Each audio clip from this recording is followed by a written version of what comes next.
5 o'clock, it seemed obvious from the beginning that officials had the wrong guy. A Queens man spent 6 months behind bars at Rikers until the Eyewitness News investigators got involved. Now, Wellington Class A is free. His record cleared. 4 weeks after our investigation, the court dropped all charges today. The investigators Jim Hoffer joining us now with the story. Jim? Well, up until just a few hours ago, he was a young man facing the possibility of growing old behind bars. He kept refusing to take a plea, insisting on his innocence. And then a video surfaced in an Eyewitness News investigation, and the prosecution's case collapsed. It took just a couple of minutes for the judge to drop the gun trafficking charges against Wellington Class A, telling him he was, quote, free to go.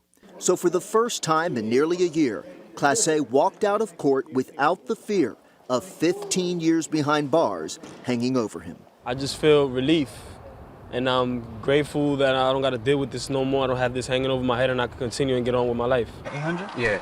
4 weeks ago, an exclusive Eyewitness News investigation raised serious doubts that Class A was the man seen in this video, selling an illegal gun to an undercover ATF agent 3 years ago. Authorities insisted it was, which is why Class A spent 6 months in Rikers before being released to wait trial on gun trafficking charges. But as our investigation pointed out, the guy in the video has model-like features and a cleft chin. Class A has no cleft chin and a distinctive droopy eye, a medical condition he's had since birth. A month after our investigation, Class A stood before a judge as a Queens assistant DA said, quote, he's not the person who committed the crime. It took you guys 5 minutes to realize that. It took my investigator 30 seconds to realize I was innocent. So I don't know how the courtroom could be so incompetent. Today's dismissal of all charges raises a lot of questions about the joint NYPD ATF gun sting.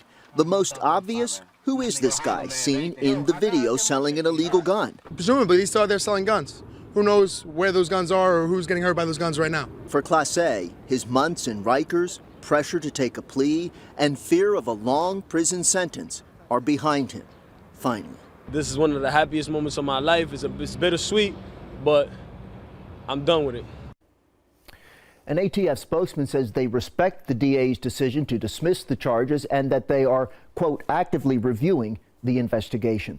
Remember, this story came to us through a tip. If you have a story you would like us to look into, please give our tip line a call at 877-TIP-NEWS. You may also email us at the.investigators@abc.com. I think we need a bigger yard. With our credit?